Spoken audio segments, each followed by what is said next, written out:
numeric pass.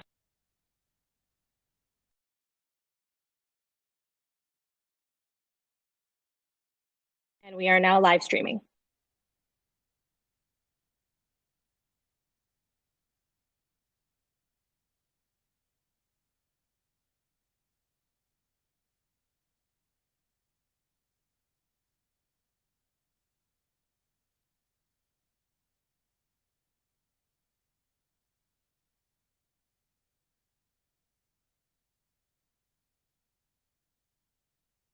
Hello?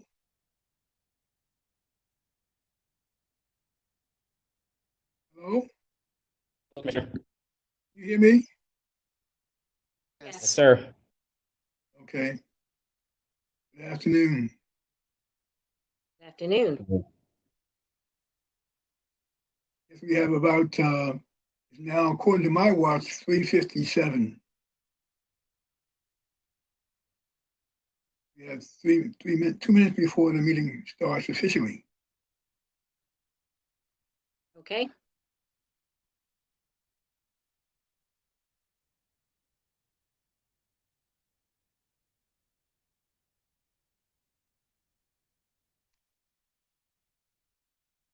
I know you're there, Jackie, because I saw you, but now you were just a blank screen.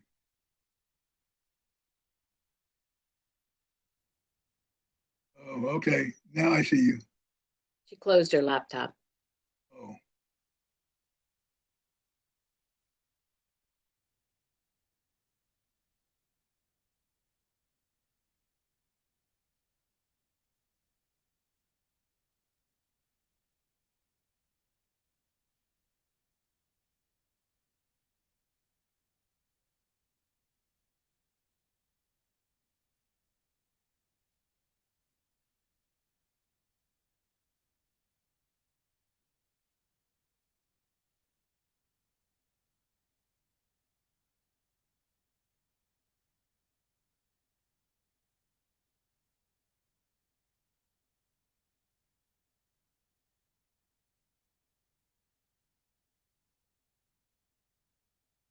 Roy, Yes.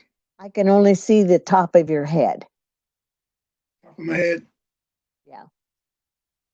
That's it. I think that's the best part. Okay. That better? Yes. Much. Thank you.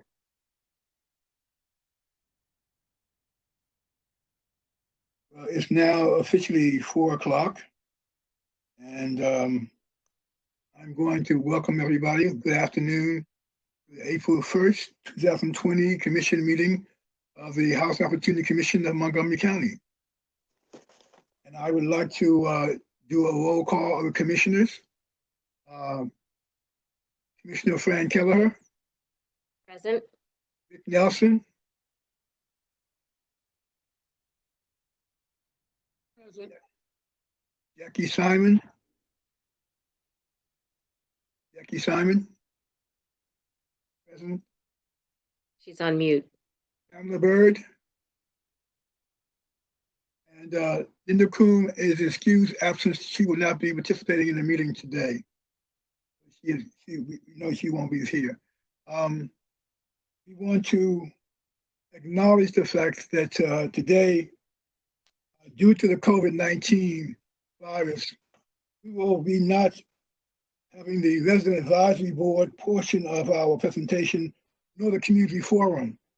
For anyone who wants to get information about it, you can get information on HOC State of Emergency Open Meeting Procedures that are on our on hocmc.org, go onto our website. I encourage. So I hope that there are some people who are participating in the conference call who are not members of the staff. Right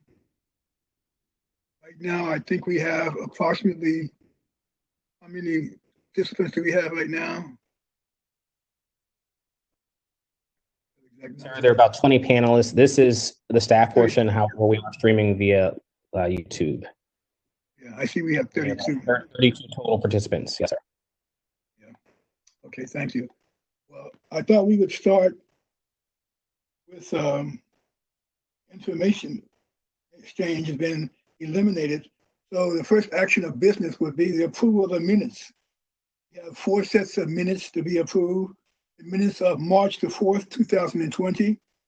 The approval of the minutes of March 4th, 2020 administrative session. The approval of the minutes of March 25th special session. And the approval of minutes of March 25th, 2020 special administrative session. I get a motion to approve these minutes. I move approval. I second. Properly moved by Commissioner Simon, approved, seconded by Commissioner Kelleher. Any questions? All in favor signify by saying aye. Aye. Aye. Opposed, nay. So ordered. Next, we go into the administrative session, special ratifications. The first action is the approval of the second amended and restated bylaws of the Housing Opportunities Commission of Montgomery County. That is resolution number 20-26R. Can I get an action for approval of those? Move approval of resolution 20-26R. Second, Who seconded it? Jackie. Okay. Motion was made by Commissioner Nelson, seconded by Commissioner Simon. Are there any questions? All those in favor signify by saying aye. Aye. Opposed, nay. So ordered. Next action of business is the authorization to increase the PNC line of credit to provide for business continuity during coronavirus COVID-19 outbreak. Resolution 20-27R. I move approval. I second. Moved by Commissioner Simon, seconded by Commissioner Kelleher. Are there any questions? All those in favor signify by saying aye. Aye. Aye. Opposed, nay. So ordered. Next, we will go into our committee reports and recommendations. The first will be a presentation by Commissioner Kelleher of the Legislative and Regulatory Committee on authorization to submit HOC's fiscal year 21 annual public housing agency plan. Thank you, Chair Simon. The Legislative and Regulatory Committee has reviewed, and we have had the conclusion of the open public review and public comment period. We held a meeting at 3:30 p.m. We received no public comments on the administrative plan, and the Resident Advisory Board has endorsed the changes that we have proposed. Therefore, I would move that we approve Resolution 20-28 in order to authorize the submission of the fiscal year 21 annual public housing agency plan. It's been properly moved by Commissioner Kelleher, seconded by Commissioner Nelson, to approve Resolution 20-28. Any questions? Commissioner Priest, can you hear me? Yes.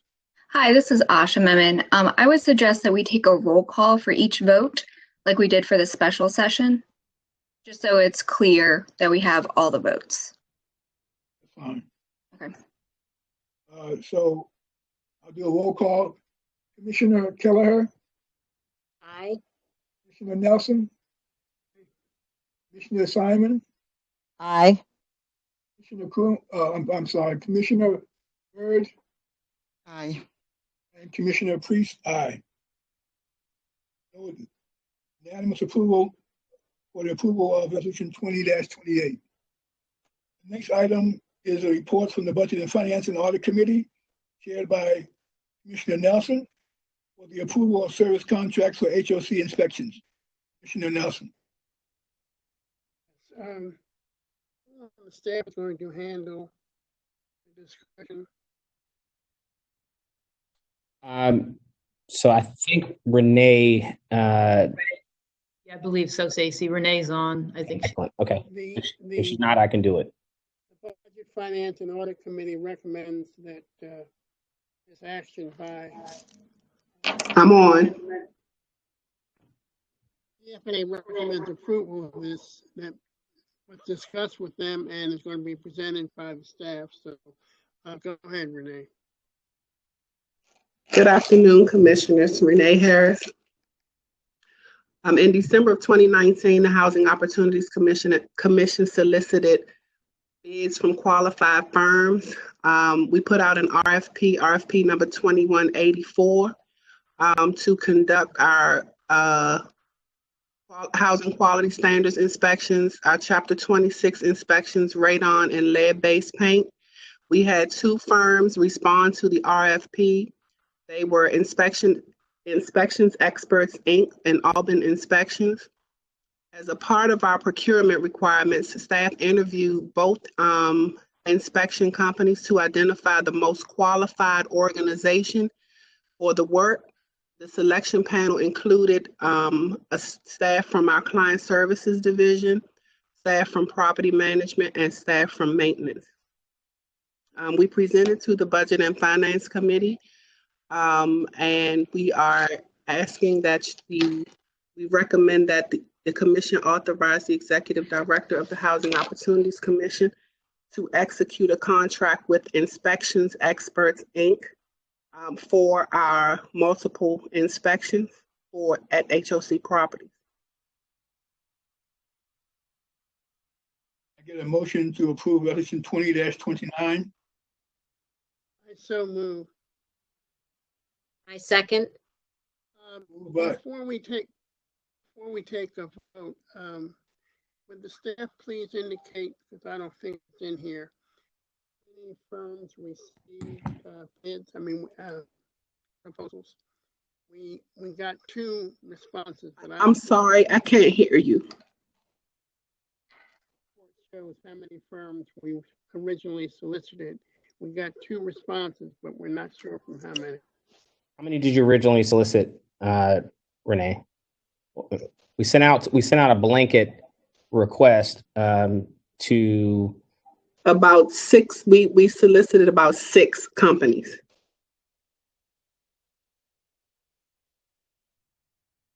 You got 2 responses. Yes. Okay. I have no further questions. It's been properly moved by Commissioner Nelson and seconded by Commissioner Kelleher, related to the approval of Resolution 20-29.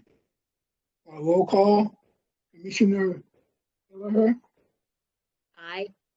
Commissioner Nelson, Aye. Commissioner Simon, Commissioner Byrd, Aye. Commissioner Priest, aye. Commissioner Simon, I did not, Commissioner Simon, I'm sorry, I voted aye. okay, unanimous for the approval of Resolution 20-29. The next item of business is from the Development and Finance Committee, chaired by Commissioner Simon. There are 3 items coming before the Commission. The first one is related to Stewarttown, authorization to select Boston Capital as a tax credit investor and authorizing the Executive Director to negotiate an operating agreement with Resolution 20-30. Commissioner Simon. Which staff are going to be assisting with this? I will be presenting it, Commissioner Simon. Good afternoon, Commissioners. My name is Gio Cavaladze, Real Estate. And today we're requesting your approval to select Boston Capital as a tax credit investor for Stewarttown renovation and to authorization for the Executive Director to negotiate an operating agreement. As you know, we're preparing to renovate the property, and we are in the process of submitting tax credit application to CDA. And this is our last step before we actually submit the application. We expect to close on this transaction by the end of this year. and start the renovation soon after. So in February of this year, we solicited proposals from 14 investors and received 3 responses from Boston Capital, Enterprise, and R4 Capital. And we reviewed the terms of their proposals, including the pricing of tax credit equity, the paying schedules, contribution schedules, other underwriting assumptions, and some risk factors, and also year 15 buyout terms and projections. And so based on this combination of the terms, we believe that Boston Capital offers the most advantageous proposal, and Development Finance Committee recommend that the Commission approve the selection of Boston Capital as the investor for the project, and to authorize the Executive Director to negotiate the terms of the agreement. If there are any questions, I'd be glad to address it. Yes, one of the questions I had were maybe it's more comment.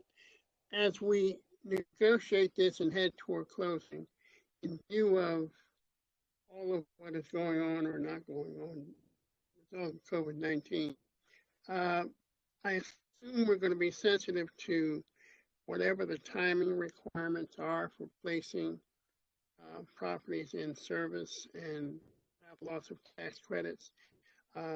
That's an issue I know that some people are beginning to discuss already, and I don't know what thought has been given to that.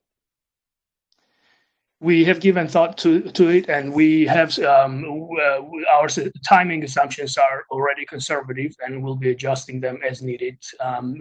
We still believe that year-end closing is possible at this time, and our tax credit delivery timing assumes renovation starts in the first quarter of next year. And if this is further delayed, we'll be adjusting the timing.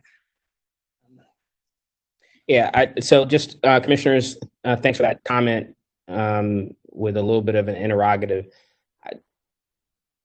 So we'll have to, some of it's up to us, but the fact of the matter is we also will have obligations placed on us by CDA and the investors. And so I think embedded in that comment is, just a heads up that we ought to be cognizant of it, and we should be working with them at present to anticipating that there might be some lagging COVID effect or something that happens in the fall. And so I think Gio just pointed out correctly that we will make every effort to manage the process appropriately and reckon with whatever coming issues, COVID or otherwise, might arise, so that we're acting responsibly toward the real estate, but also toward our customers. So yes, thank you. A question, basically, normally in these types of investor offerings, they will give a time limit for the term of their offer. Is that stipulated at all in any of the 3 who submitted proposals? They do have a time limit. I just spoke with Boston Capital representative yesterday, and they told me that they are still going forward with all their transactions and the pricing. They haven't gotten any indication of change in terms or pricing at this time. And I think we'll be signing the LOI in the next couple of weeks to accept the terms. Can I get a motion to approve resolution? I move that we approve resolution 2030 to authorize to select low-income housing tax credit syndicator and authorize the executive director to negotiate an operating agreement. It was seconded by Nelson. Commissioner Nelson. Okay, all in favor? Roll call. Commissioner Kelleher? Aye. Commissioner Nelson? Aye. Commissioner Simon? Aye. Commissioner Byrd? Aye. Commissioner Priest? Aye. Unanimous approval of resolution 20-30. Thank you. The next item before Development and Finance Committee is Willow Manor. Approval of a pre-development plan and funding for Willow Manor Properties and approval to pursue low-income housing tax credits syndication as a scattered site transaction. This is Resolution 20-31. Great. Good afternoon, Commissioners. For the record, my name is Catherine Hollister. I'm a Senior Financial Analyst with the Real Estate Division. Staff is here today to request approval of a pre-development plan and funding for the Willow Manor properties and approval to pursue a low-income housing tax credit re-syndication for the properties as a scattered site transaction. On November 1st, 2018, HOC acquired 3 age-restricted senior properties known as the Willow Manor properties under the county's right of first refusal ordinance. Those properties include Willow Manor at Cloppers Mill, consisting of 102 LIHTC and market rate apartments in Germantown. Willow Manor at Fairhill Farm, consisting of 101 LIHTC apartments in Olney. And Willow Manor at Colesville, consisting of 83 LIHTC apartments in Silver Spring. HOC financed the property acquisitions using short-term loans, including first mortgages from PNC Bank and subordinate loans from the county's Housing Initiative Fund. The PNC and county loans mature on October 31st, 2020. The purpose of the short-term financing was to allow HOC to close quickly on the transactions and provide time for staff to explore and evaluate permanent financing options. Staff has analyzed 3 permanent financing options, including HUD 223F loans, governmental bonds issued by HOC, and LIHTC re-syndications with HOC issued private activity bonds. While the properties are well maintained with little deferred maintenance, the properties are 15 years old and are in need of updates and repairs in order to remain marketable and sustainable. Under each financing scenario staff examined, the properties would be able to support enough debt to repay the PNC loans and to fund needed renovations. However, none of the scenarios allow for the full repayment of the county loans. Staff recommends pursuing a LIHTC re-syndication as it would first provide the most public good from commitment and developer fee income to HOC, and 2, generate more proceeds, both debt and equity, to repay a larger amount of the outstanding county loans. Pages 95 and 96 of your brief book provide a side-by-side comparison of the 3 financing options. Given the similarities among the properties... All right, Catherine, give me 1 second. Commissioners, for the record, Stacy Spann, Executive Director of HOC. Catherine rightly points out that one of the primary objectives here is to earn the most fees so that we can support our affordable housing mission. And so I wanted to sort of add a little more context, and later on, Catherine's going to add additional context because she does an incredible job. But I wanted to just, for the good of the order, point out that this isn't fee for fee's sake, but rather to ensure that we are optimizing affordability long term at the property. Thanks. So given the similarities among the 3 properties, the date of construction, the construction type, the population served, and the shared branding, management company, and services, staff is proposing to finance the properties as one scattered site transaction. A single scattered site transaction may also result in savings, such as reduced financing and transactional costs, reduced ongoing operational costs, and potentially higher LIHTC equity pricing because of the larger, more attractive transaction size. On page 94 of your brief book, you'll see that the units at Fairhill Farm and Colesville are both 100% affordable, with units restricted to households earning either 40% or 60% AMI or below. Cloppers Mill has a more diverse affordability mix, with 82 units affordable to households earning either 40, 50, or 60% AMI or below, and 20 market rate units. Although the market rate units do not have any income restrictions, based on the income information we collected from the market rate units at the time of move-in, 14 of those households have incomes below 60% AMI, 2 have incomes between 60 and 80% AMI, and 4 have incomes above 80% AMI.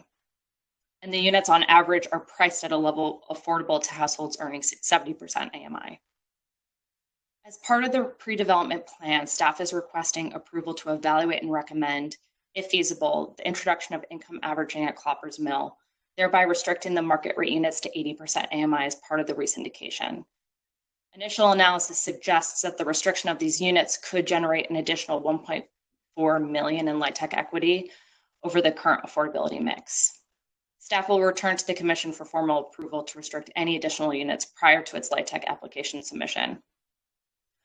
And then finally, staff is requesting approval to fund a pre-development budget in the amount of $400,000 to fund pre-development activities between now and the closing of the LIHTC resyndication, and to fund the pre-development budget from the OHRF, which will be repaid upon closing of permanent financing.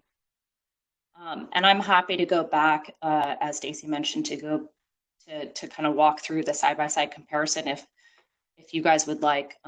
Otherwise, we can move for approval of the resolution. Okay. Are there any questions? If not, could I get approval? I move approval of resolution 20-32. Construction management services. This is 20-31, Commissioner. All right, where? As usual, I slipped on. You might have it looking ahead at the next one. I take that back. I move approval of resolution 20-31. Pre-development plan and funding for Willow Manor. Sorry, I was a step ahead. I'll second it. It's been moved by Commissioner Nelson and seconded by Commissioner Kelleher. Roll call vote. All those in favor? Commissioner Kelleher? Aye. Commissioner Nelson? Aye. Commissioner Simon? Aye. Commissioner Byrd? Aye. Commissioner Priest? Aye. Unanimous approval of resolution 20-31. The next item coming before us is the construction management services pool, resolution 20-32. Authorize the creation of a construction management service pool in accordance with the procurement policy and pursuant to requests for qualifications that were presented to us. Presentation? Yes, sir. This is Paul Vinciguerra. Good afternoon. Good afternoon. I'm here today to ask for approval of the third construction management services pool. The previous pool expired in 2019. So we issued a request for qualifications in RFQ, October 2019. We received 5 responses to our RFQ. We qualified the 5 firms, all 5 qualified, over 80 points. Excuse me. And 2 of the 5 firms are minority business enterprise certified, which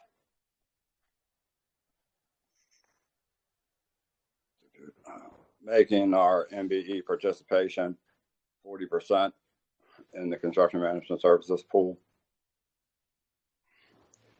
There is no impact on the agency's budget. Each specific construction project we'll send out an RFP and get pricing from the 5 firms when we have a project available for them to bid on. And we will be following our procurement policy when it comes to RFPs as well and pricing. I ask that you approve the construction management pool and to authorize the executive director to execute contracts with each of the contractors in the construction management pool. This is Commissioner Byrd. I have a question, please. Yes, Did we ma'am. utilize or engage the services of any of the 5 or the previous pool?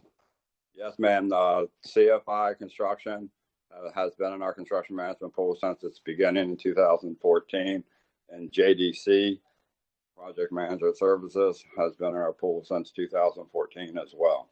Those are the only 2 that applied for this RFQ. And did we have any evaluation of those 2 firms? Like, did you have any issues or anything with recommending them again? No, they're, in my opinion, have been 2 of our best construction management services companies out there. So we have great success with them. They've each done about 6 projects with us. CFI is at Upton 2 currently, and JDC had just finished at 900th Thayer. So, Thank you. you're welcome. Thank you. I'd like to recommend approval, move to approve Resolution 2032 to create construction management services pool in accordance with our procurement policy and pursuant to a request for qualifications. The committee was unanimous. Thank you. It's been moved by Commissioner Simon, second, Nelson. Commissioner Nelson. I'll do a roll call. All in favor, Kelleher? Aye. Commissioner Nelson? Aye. Commissioner Simon? Aye. Commissioner Byrd? Aye. Commissioner Priest? Aye. Unanimous approval of Resolution 20-32. That ends all of our committee deliberations and requests. We'll now go to items requiring further deliberation. There are two that are before the commission. The first one is a presentation of the Executive Director's fiscal year 21 recommended budget. Resolution number 20-33. Good afternoon, Commissioners. For the record, my name is Cornelia Kent and I am the CFO at HOC.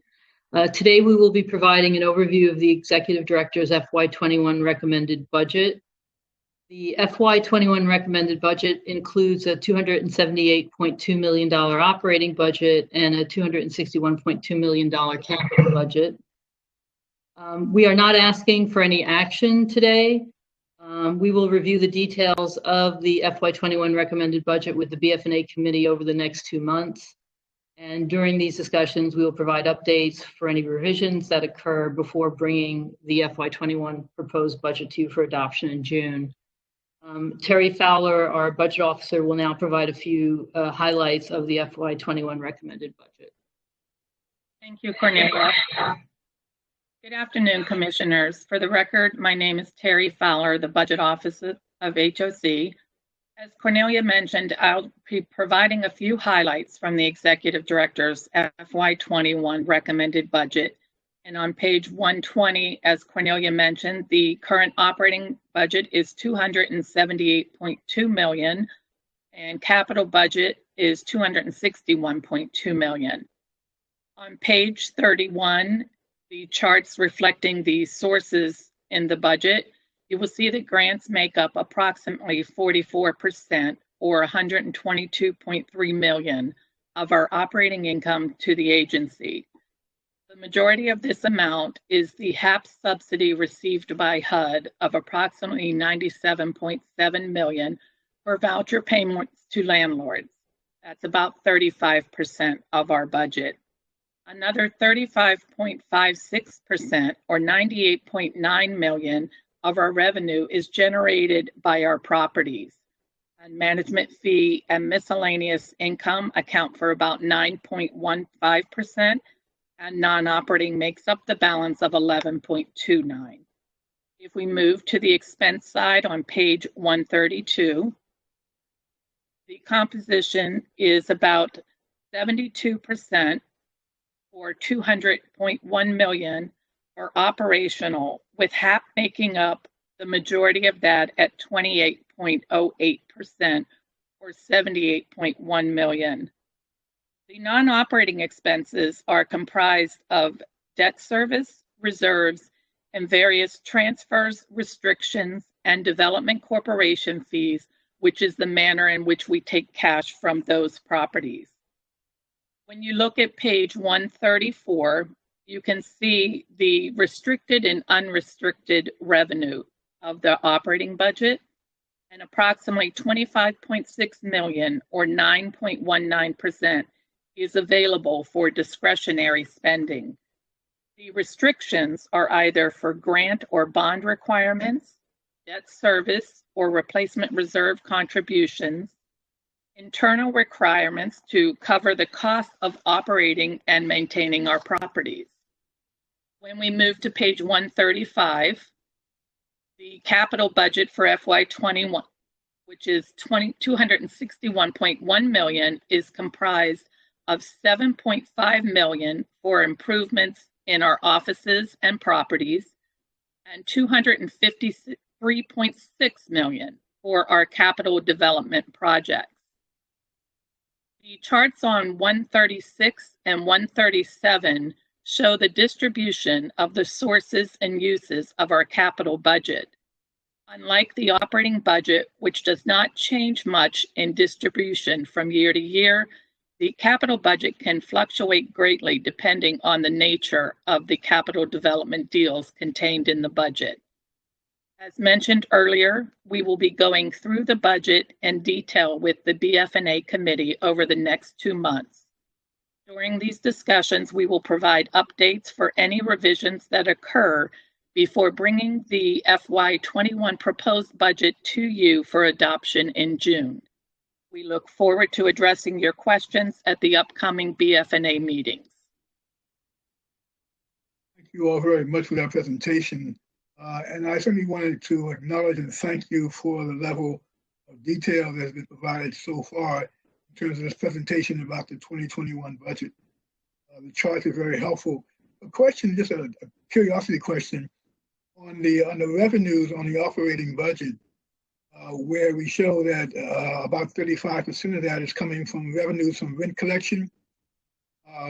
Prior to when we were formerly receiving operating funds to HCC, those dollars now reflected more in terms of our revenues from rent collection. Is that correct? Are you referring to the ACC for public housing? Yeah, we don't have that anymore.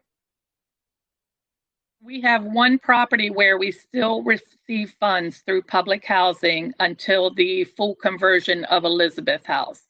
Okay. Those funds will be used to pay for the housing assistance payments on the converted units. But within the property-related income, that is the rent and the subsidy payments that we now receive in lieu of public housing operating subsidy.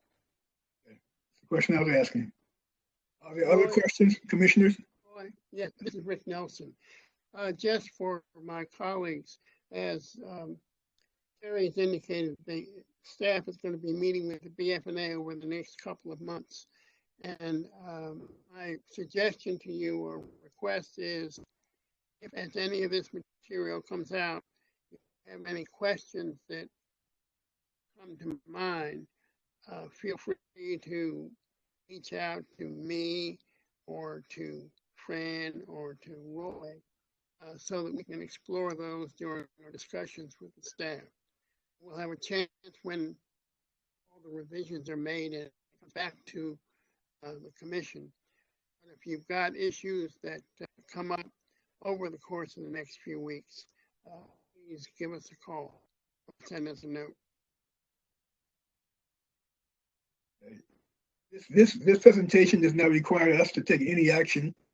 As was indicated, the fact that this is just an initial presentation of the proposed 2021 budget coming from the executive director. So we will have, through our committee work through BF&A, opportunity to get more in details in terms of the presentation before it's presented back to the commission for final approval.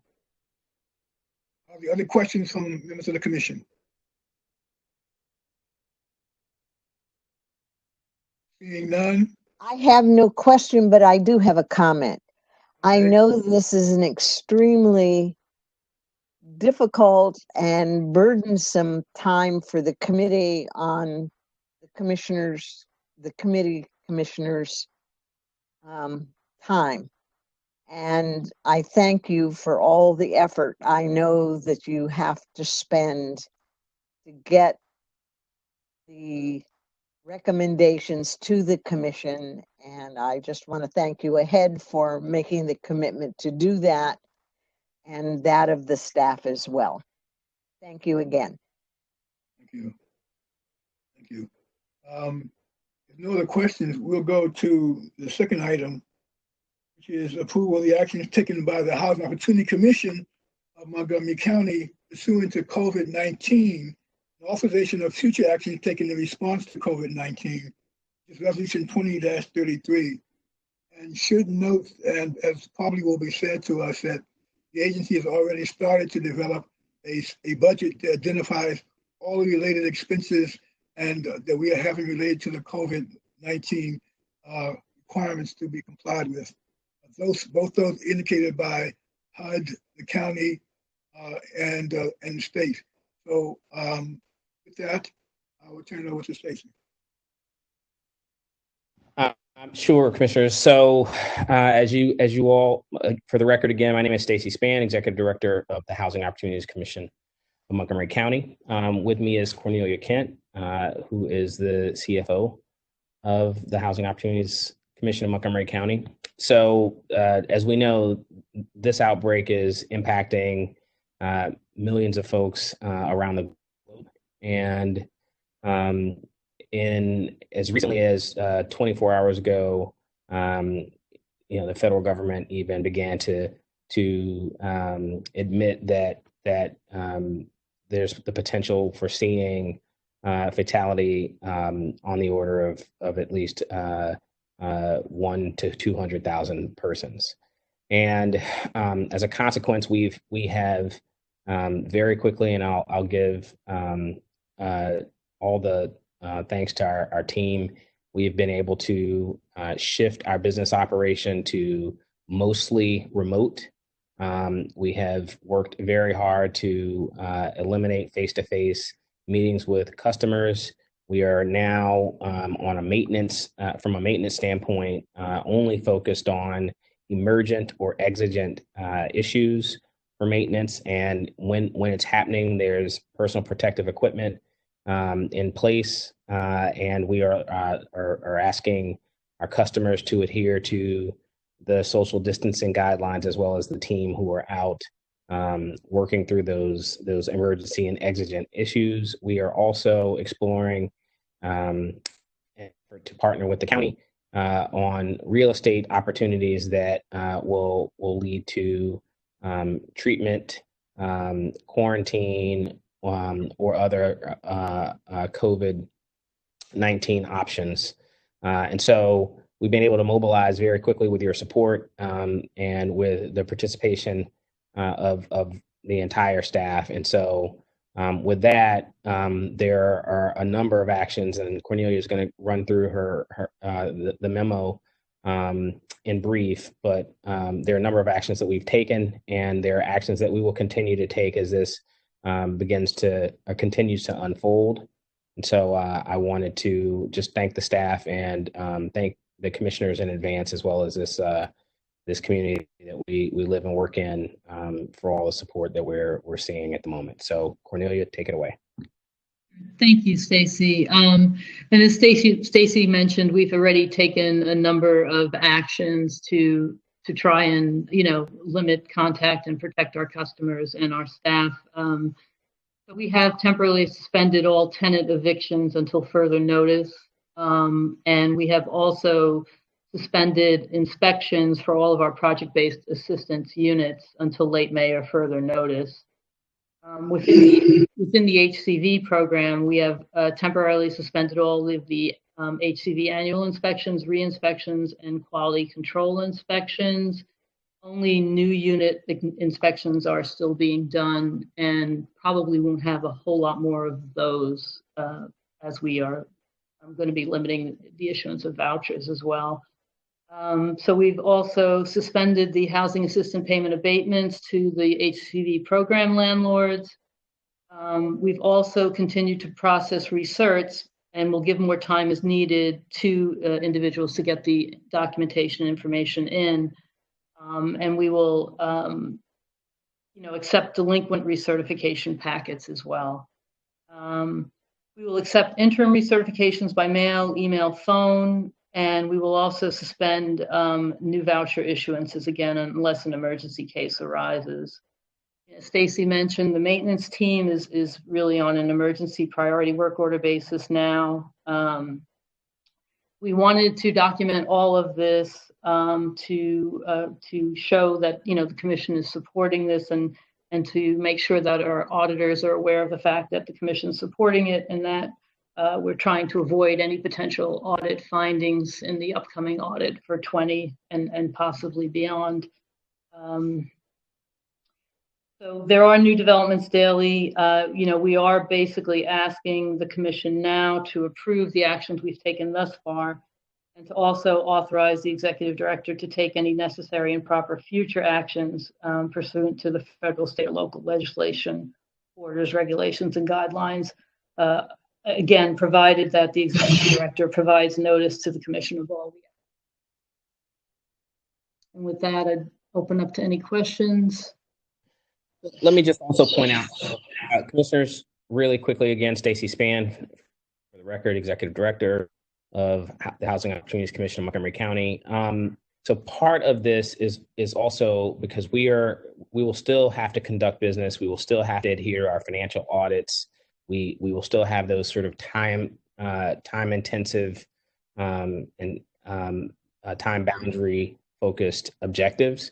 And so we have to have an official action sanctioned by the commissioners that notes some of these activities that we've taken, because we expect that there's going to be significant impact on the organization itself as customers suffer, and we have to make adjustments. But also, the auditors will look for official documentation of sanctioned action from the commissioners. And so we wanted to ensure that we recorded those actions.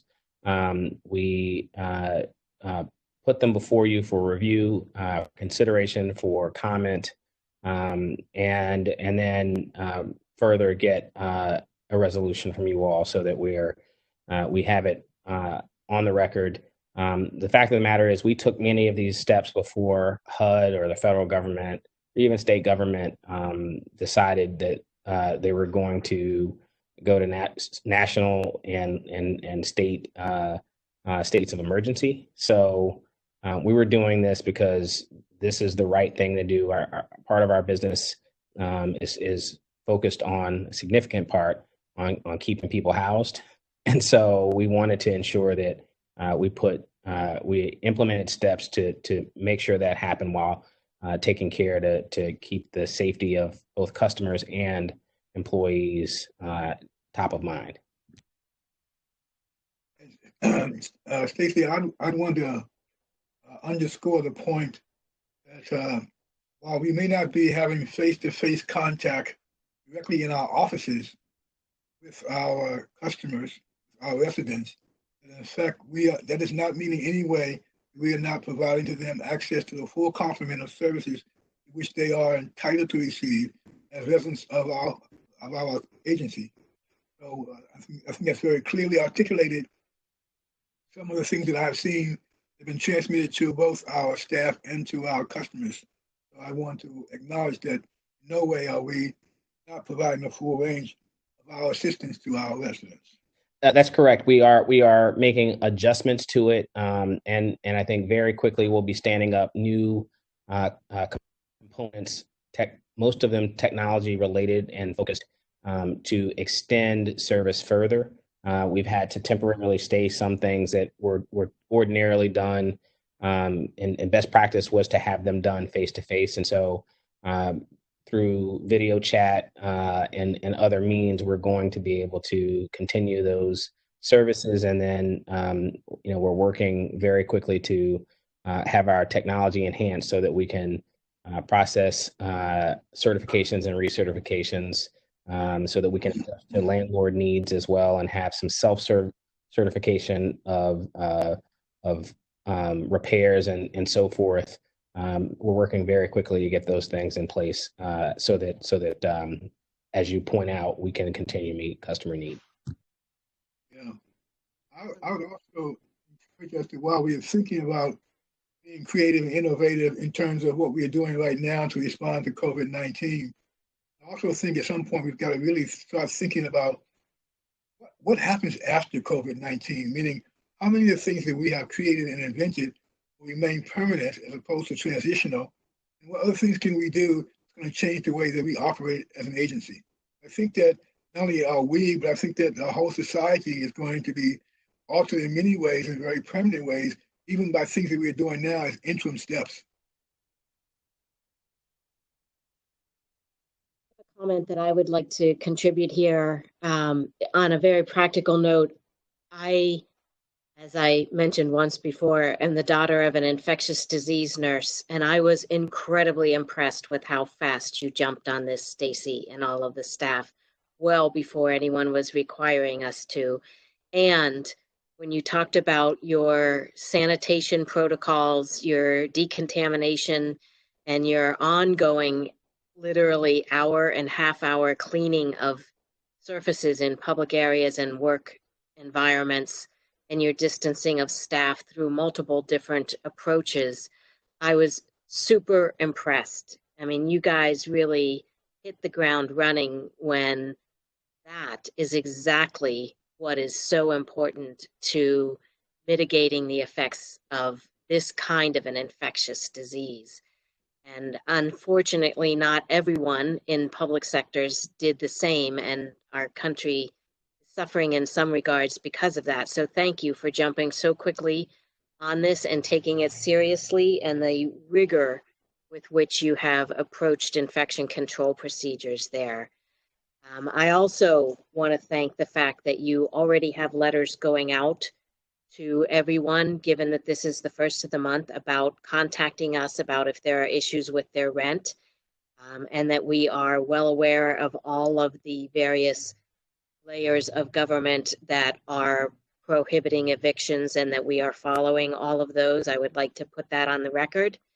And I really just cannot imagine how exhausted you must be as staff in there, because you're not only running the regular business, but you're having to literally day by day find new ways to run the business and comply with multiple different types of regulations coming from HUD, from the county, from the state, from everywhere, and have done so with good cheer, which is truly, truly the icing on the cake. And so thank you so much for what you and all of the staff, because I know how many people have been involved in some parts of it at least, have done to make this work and protect the health of our residents. Thank you. Stacy and Cornelia, Commissioner Byrd, just have a quick question regarding in our budget for COVID-19. I may have missed it, but do we have any means for hazardous pay for maintenance staff or essential staff at the agency? Any means of trying to account for that if it comes about? Well, there's no, so the hazard pay would kick in if folks were going into hazardous conditions. We've actually limited that. And so that's why we're only working on exigent and emergent issues. Do we have means for it? Our collective bargaining agreement provides for it. Essential staff, I mean, you know, most of, I think every single executive staff member is essential. And yet we've still been able to maintain adherence and compliance with the social distance protocols, because they've been able to move their teams to remote in most cases, and where we have not been able to have absolute remote, we've instituted staggered work schedules and the like, to ensure that we had as few folks as possible in office environments. So I mean, we're working well within the scope of what's allowable.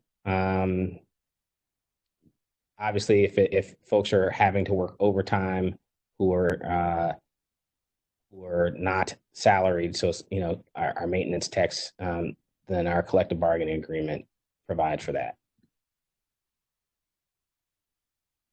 Nelson, I want to repeat what Fran was saying in terms of expressing our appreciation to the students going in to do all the stuff that they're doing. I particularly note the Christina and the IT staff who have helped the commissioners to try to come into the 21st with this new equipment coming over to our homes to set up the equipment. We really do appreciate that. I think that there are just a number of things that you guys are doing are really ahead of the curve.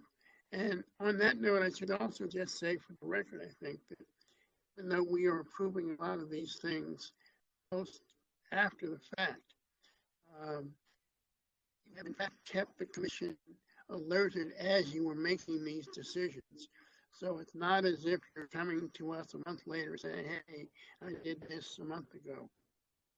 In cases you're having conversations with some of us beforehand, but in all cases you're keeping us apprised of what you're thinking and what you are communicating to the staff.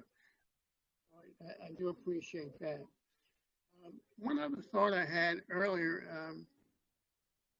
county has approved some money for nonprofits. Has the community partners, has any thought been given to how community partners might access some of those funds and what they might be going to do with the funds?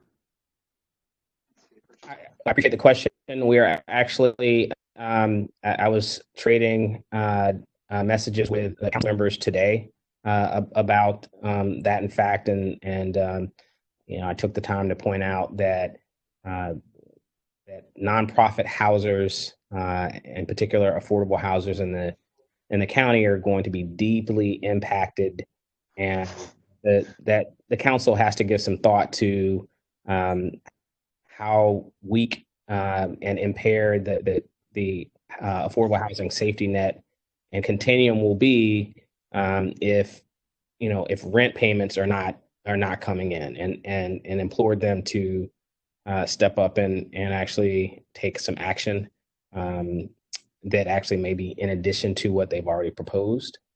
And so we are scheduling a call for this week, at least one, and I suspect that there'll be several more. So yes, we've considered it, and we're pushing where we can to ensure that not just HOC, but the entire network of affordable housers in this county are able to continue to provide benefits that inure to our broader population.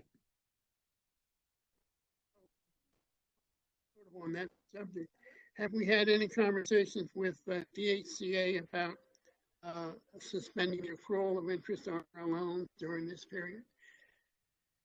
Not yet, but that's coming. That is absolutely coming. Okay, and the last comment or question I have, in suspending the issuance of new vouchers, is the rate that we're getting in terms of voucher availability each month, how many therefore would we be suspending? It's a double-edged sword. I mean, we're defending it for good reason, but on the other hand, you got folks out there that have a unit. What is it that, what numbers are we talking about? About stopping move-ins, you mean? Yeah. We have somewhere around 30 vouchers turnover a month. I mean, look, in cases where there is a true emergency, so we're talking about domestic violence or something similar to that, we're going to continue. And so that's why Cornelia was very, very clear, and we're limiting the number. And so in those cases, we're going to continue. Lynn Hayes is also on the line. And so I want to ask if she has, Lynn Hayes, who's director of our Housing Resources Division, is on the line. I want to ask if Lynn has anything to add.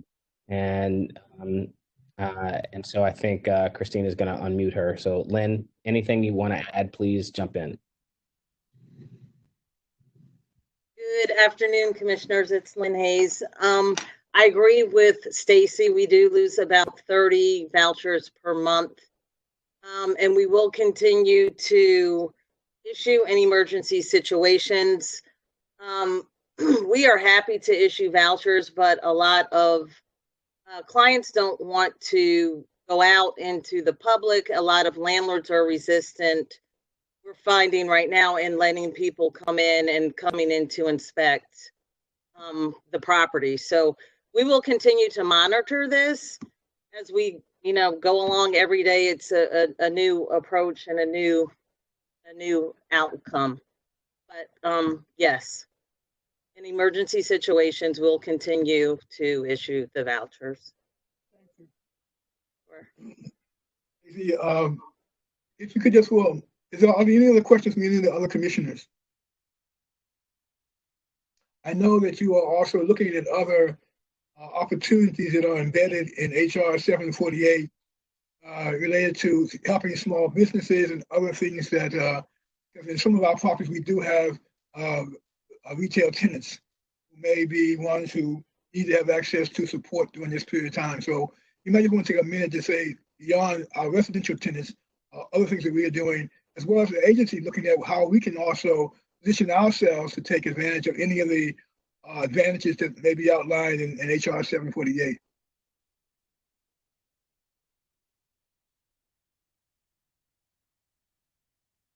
Hello? I'm sorry, Commissioner, I was talking, and so we are looking through every single aid opportunity there is. We even have risk management folks, Gail Wilson in particular, ensuring that we're not missing out on opportunities around insurance. So as soon as we know more, including when, how, and if the HUD funding that's available through the stimulus package is available at HOC, we're going to provide it. So I expect within the next week or so, we're going to know more. In most instances where folks have announced there is some level of funding availability, what they've also said, because we've been asking them, Cornelia has been all over them, what they've said is we don't yet have the portal for questions, for dissemination, or et cetera up. And so please be patient with us, and we'll let you know something soon. And so we're going to continue to press those parties and keep you informed. Thank you very much. Could I get a motion to approve resolution 20-33? This is Commissioner Simon, and I recommend we adopt resolution 2033. I second. Moved by Commissioner Simon, seconded by Commissioner Keller. I will take a roll call vote. On A, Commissioner Kelleher. Aye. Commissioner Nelson. Aye. Commissioner Simon. Aye. Commissioner Byrd. Aye.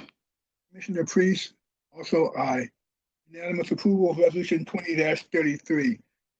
Just as before we adjourn, Stacey, I just want to acknowledge the accolades of my fellow commissioners about the work the staff has been doing related to COVID-19. And I'm confident that you all will continue to operate at the same level. It will continue to garner from our commissioners the same level of acknowledgement of the great work that you all have been doing and will continue to do. So thank you all very much for that. Thank you all. Thank you. With that, pursuant to Section 3-305B of the General Provisions Article of the Annotated Code of Maryland, I move to adjourn this open session to a closed session in order to comply with specific constitutional, statutory, or judicially imposed requirements that prevent public disclosures about a particular proceeding or matter. Second. Second. Properly moved and seconded to adjourn open session. Purposes of going into closed session. I'll call roll call vote. Commissioner Kelleher. Aye. Commissioner Nelson. Commissioner Simon. Aye. Commissioner Byrd. Aye. Commissioner Priest. Aye. Ordered. Thank you all very much for your assistance. Thank you. Now we will end this open session.